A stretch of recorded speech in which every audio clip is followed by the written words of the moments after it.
పరిస్థితి మనం చూస్తున్నాం. ఈరోజు అనేక మంది ఈరోజు మనం చూసాము. గతంలో 69లో 329 మంది చనిపోయారు. ఇప్పుడు 750 మంది ఆత్మ బలిదానం చేస్తున్నారు ఈ తెలంగాణ కోసం. 750 మంది ప్రపంచంలో ఏ ఉద్యమం కూడా చూడలే ఇంతమంది ఆత్మ బలిదానం చేస్తున్నటువంటి చరిత్ర మనం చూస్తున్నాం.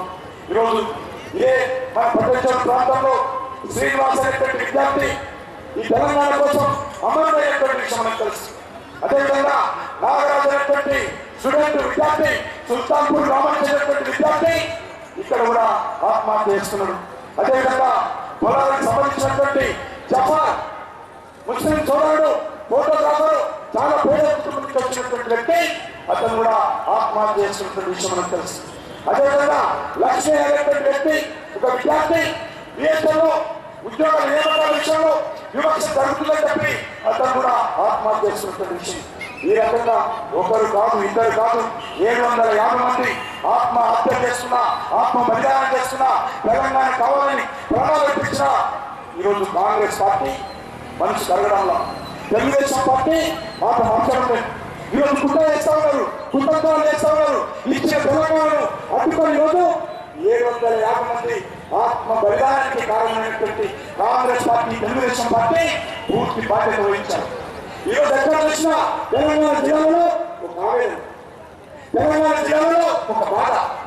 మేము ప్రపంచంలో ఎక్కడ లేని విధంగా మా స్వామి గారు, పెద్దలు గారు వారి యొక్క విరోచిత పోరాటము, అదేవిధంగా మా శ్రీనివాస్ గౌడ్ గారు, అనేకంగా ఉద్యోగ సంఘాలకు సంబంధించినటువంటి వారు, డాక్టర్లకు సంబంధించినటువంటి వారు, ఉపాధ్యాయులకు సంబంధించినటువంటి వారు, విద్యార్థులు, గ్రామీణ ప్రాంతాల్లో ఉన్నటువంటి చేతులు కుల సంఘాలు, ఆ లెక్కన చూస్తే 4.5 కోట్ల మంది తెలంగాణ ప్రజలు పరోక్షంగా ప్రత్యక్షంగా సకల జనుల సమ్మెలో పాల్గొన్నారు.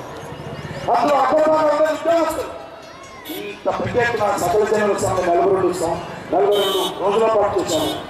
750 ఆత్మ బలిదానం చేస్తున్నాము. అనేక సంవత్సరాలుగా పోరాటం చేశాము, ఉద్యమాలు చేశాము. ఎక్కడ వస్తుంది మన తెలంగాణ?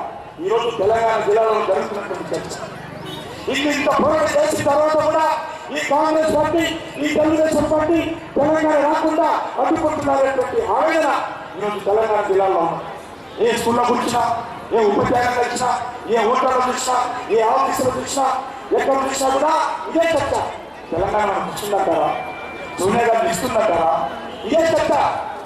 అందుకే భారతీయ జనతా పార్టీ ఈరోజు ప్రజల్లో ఉన్నటువంటి ఆవేదన, ప్రజల్లో ఉన్నటువంటి బాధ, ప్రజల్లో ఉన్నటువంటి అపనమ్మకం, తెలంగాణ రాజమైనటువంటి బాధను ఒక దూరం చేయడం కోసము, వాళ్ళకు ఒక భరోసా ఇవ్వడం కోసం మీరు భయపడాల్సిన అవసరం లేదు. తెలంగాణ ఖచ్చితంగా వచ్చి తీరుతుంది. చాలా మంది అంటున్నారు సకల జనుల సమ్మె తర్వాత తెలంగాణ వాదం తగ్గింది.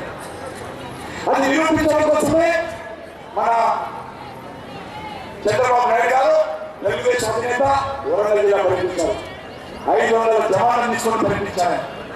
ఇంకో జగన్ గారు పర్యటించారు. ఈరోజు మనం చూస్తున్నాము జనం మధ్యలో భారతీయ జనతా పార్టీ పోరాటం సాగుతుంది. కానీ చంద్రబాబు నాయుడు గారు జవాన్ల మధ్యలో ఈరోజు రైతు యాత్ర చేస్తా ఉన్నారు.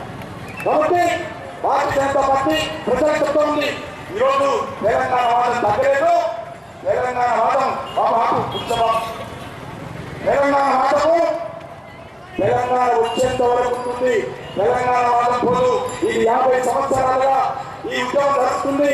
ఈరోజు ప్రజల ఉదయాలలో మళ్ళీ ఇంతకుముందు పెద్దలు చెప్పినట్టు నీవు చెప్పిన నిపుణులు ఉన్నటువంటి ఈ యొక్క తెలంగాణ ఉద్యమము ఒక తుఫానుగా వస్తుంది, ఒక ఉప్పెనలా వస్తుంది, ఒక సముద్ర కెరటంలో వస్తుంది. ఆ ఉప్పెనలో, ఆ తుఫానులో, ఆ సముద్ర కెరటంలో తెలంగాణ వ్యతిరేకించేటువంటి పార్టీలు, తెలంగాణ వ్యతిరేకించేటువంటి వ్యక్తులు ఖచ్చితంగా ఆ తుఫానులో కొట్టుకోపోక తప్పదు, ఆ ఉప్పెనలో కొట్టుకోపోక తప్పదు, ఆ సముద్ర కెరటాలలో మునిగిపోక తప్పదు.